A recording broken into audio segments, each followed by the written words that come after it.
She tried to block me from letting her friend in. I went against her wishes, and I'd do it all over again. What if the woman you married, the one you trusted with everything, was secretly live-streaming her affair and mocking you to her friends online? For me, it started with the smell of burnt coffee and my wife's expensive perfume. She thought I was too oblivious to notice, but she was about to learn that sometimes the quiet ones are just taking notes. The smell of burnt coffee and my wife's lies filled our kitchen that Tuesday morning. I'm Joel Harper, 45 years old, former journalist turned home inspector, and apparently the last person in Millbrook, Maine to know that my marriage had become a work of fiction. I'm heading to book club tonight, Fiona announced, not looking up from her phone. She was dressed like she was going to seduce Hemingway himself, a black dress that cost more than my monthly truck payment, heels that could puncture a tire, and enough perfume to knock out a moose. What book are you reading this week? I asked, genuinely curious. In our 15 years of marriage, I'd never seen Fiona crack anything heavier than a restaurant menu. Her fingers froze over her phone screen. It's contemporary fiction. You wouldn't know it. Try me, I said. I used to read for a living, remember? She finally looked at me, her green eyes cold as a Maine winter. I'm not going to explain what my evening plans are to you, Joel. I'm a grown woman.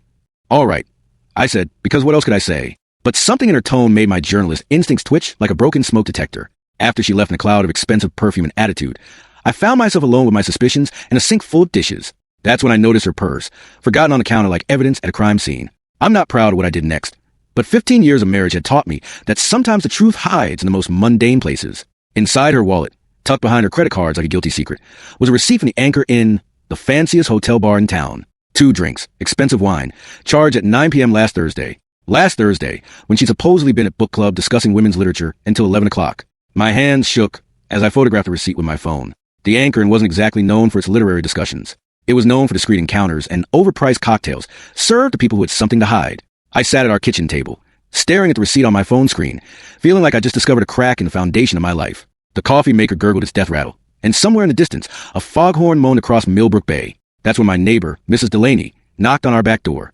She was 73 years old, built like a fire hydrant, and had the investigative skills of a retired FBI agent. Nothing happened in our neighborhood without her knowledge and subsequent commentary. "Joe, honey," she said, bustling into my kitchen without invitation. "I hope you don't mind me saying, but I couldn't help noticing Fiona has been keeping some unusual hours." My stomach dropped. "What do you mean?"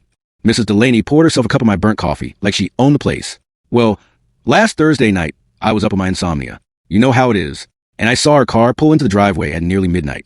But here's the thing, dear. She didn't come from the direction of town where those book clubs usually meet. She came from Lakeshore Drive. Lakeshore Drive. That's where the fancy houses sat like monuments to success, overlooking the water with their perfect lawns and perfect lives. Where Graham Dalton lived. Graham Gray Dalton. Fiona's college boyfriend. The one who had dumped her senior year to marry his professor's daughter. The one who'd moved back to Millbrook 6 months ago after his divorce, buying the biggest house on the lake, and proceeding to act